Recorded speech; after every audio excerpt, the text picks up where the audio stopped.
We do not serve people like you in this bank.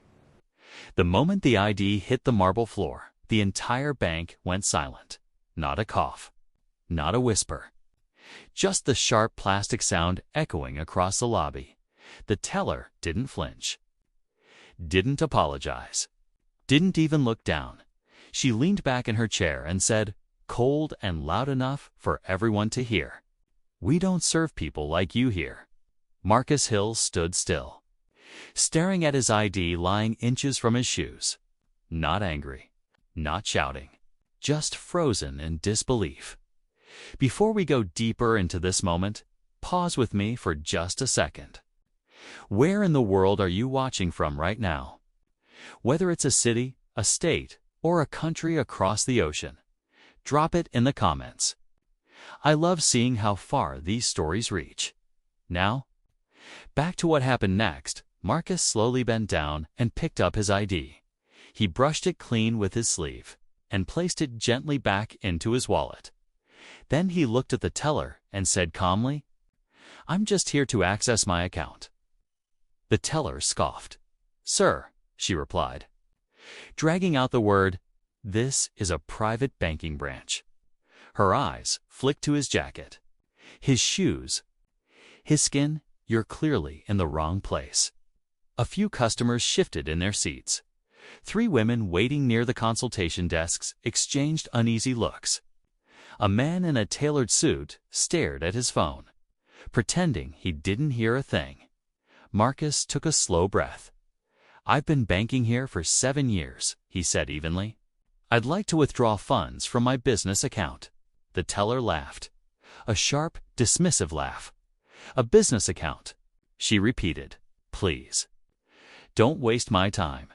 She tapped something on her screen and pressed a small button under the desk. Security. Within seconds, a uniformed security guard approached. "What seems to be the issue?" he asked. The teller didn't hesitate. "This man is causing a disturbance," she said, pointing at Marcus. "And he doesn't belong here." Marcus turned to the guard. "I haven't raised my voice," he said calmly. "I just asked to access my account." The guard hesitated, glancing between them. "Sir," he said carefully, "maybe it's best if you leave." Marcus nodded slowly. "No problem," he replied. "But before I do, could you please call the branch manager?" The teller rolled her eyes. "Oh, now you want the manager," she mocked. This isn't a movie, but the guard was already on the phone. Minutes passed. The teller crossed her arms. Confident she'd seen men like Marcus before, quiet, polite, trying to look important. What she didn't know was that Marcus Hill wasn't there to ask for money. He was there to move it. The glass office door finally opened. The branch manager stepped out, mid-50s, navy blazer, tablet in hand. "What's going on?" she asked. The teller spoke quickly. "This man tried to access accounts he doesn't have," she said. "I asked him to leave." The manager turned to Marcus. "Sir." Marcus handed her his ID without a word. She glanced at it, then froze. Her eyes flicked down. Again, .scroll led her face changed instantly. Not slowly, instantly. "Marcus Hill?" she asked quietly. "Yes," Marcus replied. Her throat tightened. "You're the CEO of Hillcrest Holdings." The air left the room. The teller's smile vanished. Marcus didn't respond right away. "I'd like to speak somewhere private," he said. "Inside the office?" The manager shut the door carefully. "I want to apologize," she said immediately. "This should never have happened." Marcus nodded. "I'm sure." She glanced at her tablet nervously. "Your company holds just under $6 billion in managed assets with our institution." Marcus corrected her. "Gently held," he said. Past tense. Her hands began to tremble. "I'm sorry." Marcus leaned forward slightly. "Effective today, Hillcrest Holdings is withdrawing every dollar." Her face drained of color. That kind of move requires notice, she said weakly. Marcus smiled politely. I gave notice, he replied. 7 minutes ago. In the lobby, the teller was laughing softly with the security guard. Then the office door opened. The branch manager stepped out. Her expression firm.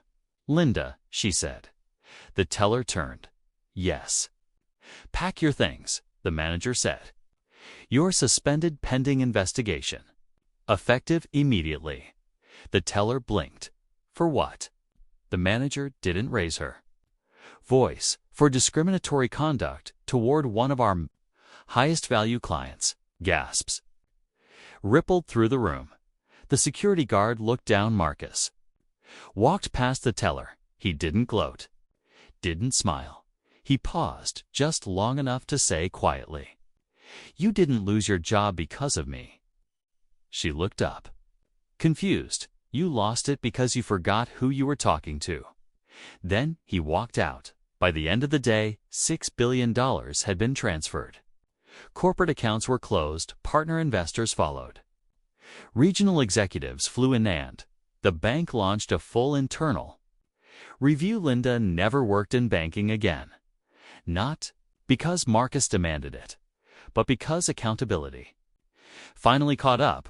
Marcus didn't celebrate. He didn't post online.